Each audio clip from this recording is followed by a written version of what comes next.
Welcome to the small Scape. Very excited. The games are about to commence to get the 22-gallon long Scaped, but I realized that there is a checklist that I go through to make sure that the Scape will turn out and make everybody happy, including the fish.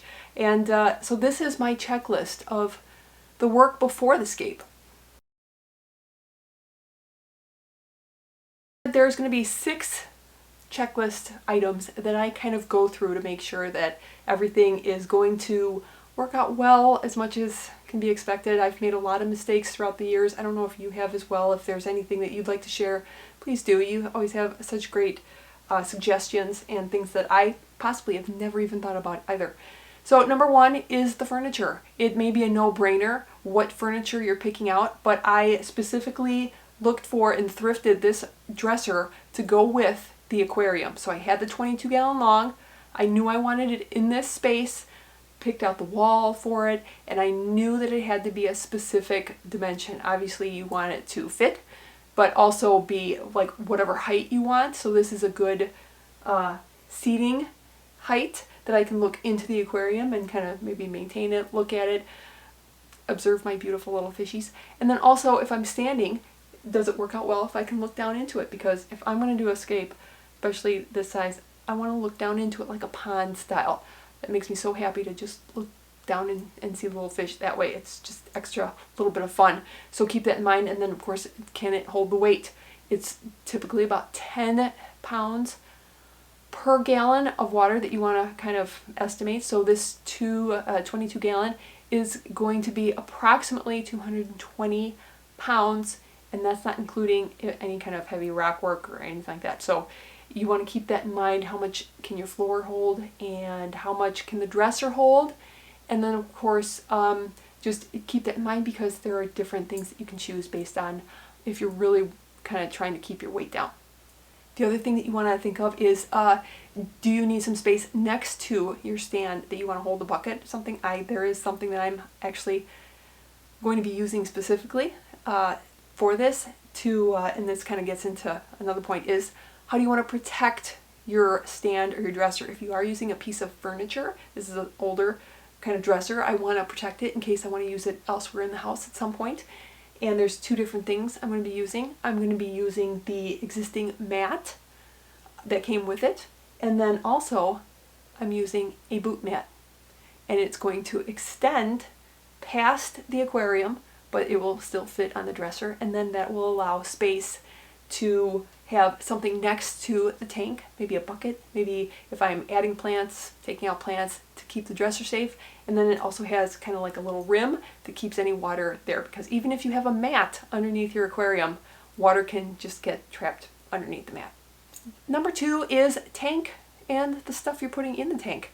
How much is needed is your basic question. How much do you need of everything? How much light do you need? Is it a long tank? Are you going to need a long light? A couple of lights? What kind of substrate? How much are you going to need? Usually it's about 1 to 2 pounds of substrate per gallon. So for this 22, I'm going to look at 22 to 44 pounds of substrate. So I will probably be getting a 50-pound bag of red flint sand to make sure I have enough for this bad boy. And then how much hardscaping, plants, and weight do you really want to add into it? Now, depending on the hardscape and the plant choices that you're using, that can depend if you're trying to keep the weight down. Obviously, if your Scape is very plant focused, it's going to take up next to no weight.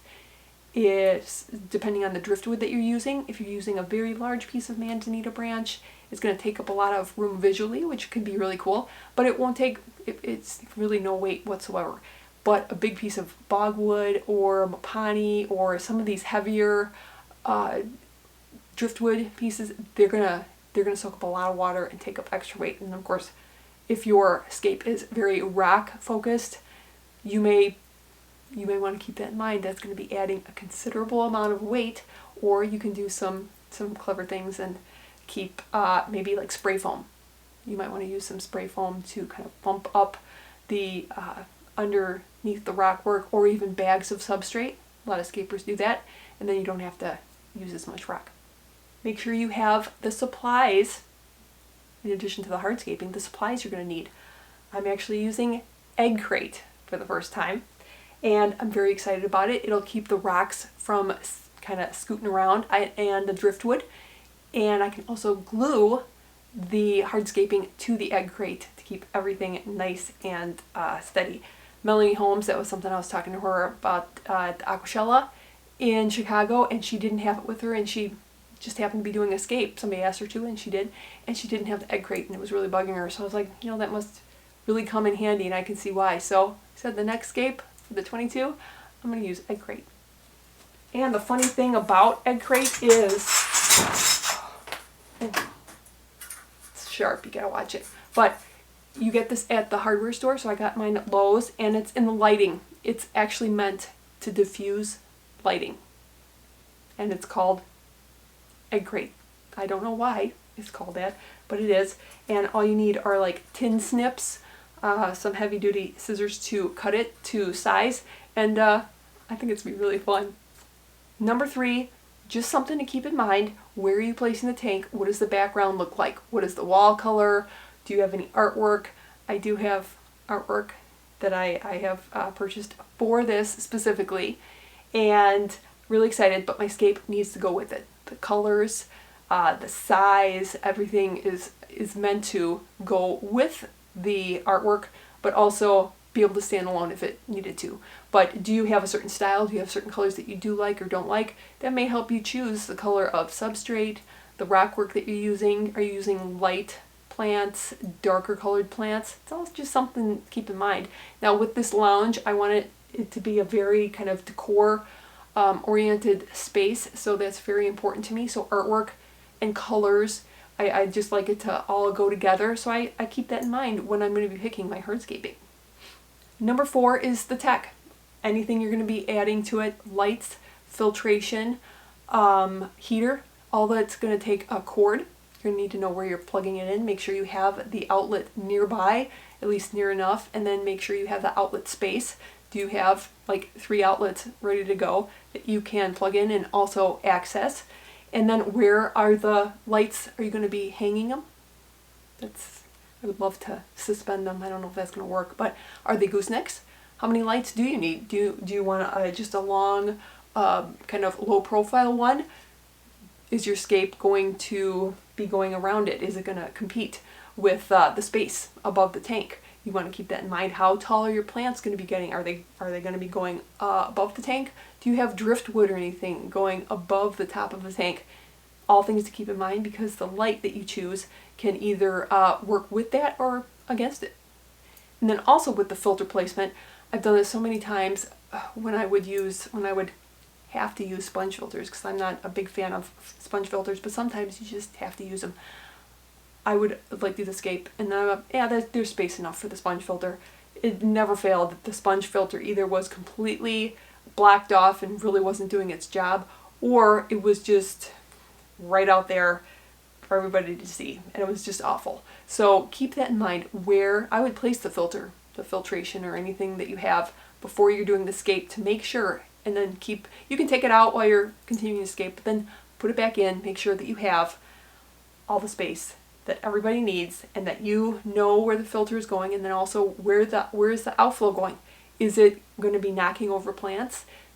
Keep that in mind. What plants are right by the exit. Number 5, plants. I just wanted to give its own little category, because really funny things can happen when you don't necessarily consider the plants you're using. Maybe you want to think about that after. I would think about that before you even do the Scape, because your rock work, your driftwood, your plants all need to kind of go together. And the plants that you use, I've ordered way too many plants. I've ordered way too little plants. If you are going and getting tissue culture plants, they start out very small. Is that okay with you? It frequently is okay with me. I like to watch it grow in. If it doesn't look amazing to begin with, usually that is okay with me. Sometimes, like this one, I sure would like it to look pretty cool right off the bat, so I'm going to keep that in mind. And then also the color of plants. Are you getting very bright colored plants? Like Anubias gold coin is a very light, bright green, kind of almost a gold color. And then you have darker crypts, you have darker buse that maybe you won't be able to see, or depending what you're using around it, you could see very well. Just keep that in mind, the colors. And then the heights of the plants. Are they tall? If they're real small but you want to see them, you may have to bump up your rock work in order to put the plants up there so that they visually take up more space. And then how much maintenance do you want to do? If your tank is not accessible, like the 15-gallon column tank, it was next to impossible. I'd have to get on a chair and get my arm down there. It was horrible to maintain the tank. So how often do you have to get in there? Do you have stem plants that you're always going to be, trimming and cutting, or do you want it to just escape it and be done? Just things to keep in mind. How are you going to access it, and really, can you access it? And then last of all, but certainly not least, what fish are going in there? You want to keep that in mind before you even set up the scape. Do you have fast-moving fish that have major zoomies? You want to make sure they have plenty of space to zoomie around the tank. Do you have pokers? Do you like ones that hide and seek? Then you need spaces so that they can hide and seek, but also you may want to, strategically place those little cozy places for them so that maybe you could see. So if I had fish in here that like to hide, I might create like a little area back here where they're not going to see a lot of activity from the hallway, or in front here, kind of in the corner where I can, not a lot of light, from, over above. And, you can just kind of go and kind of take a little peek at them. So give them space to be comfortable. Keep in mind their personality, what they require. And then also, like, what do you want to see? If you give a lot of cave work and a lot of hiding places, and you have very shy fish, like the pygmy sunfish, been there, done that, and there's just a lot of hiding places, you'll probably never see them. That's fine, but I think there is a good way to compromise. Make sure that they're comfortable, and then you can also, see the fish that you have. And then the last thing when it comes to fish is, do you have fish that like to dig? If you do, like I had the Nanochromis splendens, well, they ate the food from my my pea puffers. That wasn't a good mix. But like the cribs, the cribensis, beautiful, beautiful fish. But they dig in the substrate. When I initially set up that tank, it was not meant for the cribs. It was meant for other community fish, tetras that were just swimming around, loving life above the substrate. Then they came in, set up shop, and they were digging one of my rocks, my cool bear paw rock. It fell. Luckily, it fell very slowly over time, and nobody was injured. But that's something you do not want. So you want to make sure that your hardscaping is very secure, and if your fish are going to dig, because if they do dig, hopefully you are not very attached to your scape, because it will be going bye-bye very quickly. They're gonna set up home how they want to set up home. So those are just some things to keep in mind for the work that you want to do before you even set up your aquascape, before maybe you even want to decide how you want to aquascape. Just some things to keep in mind so that you avoid all the mistakes that I have.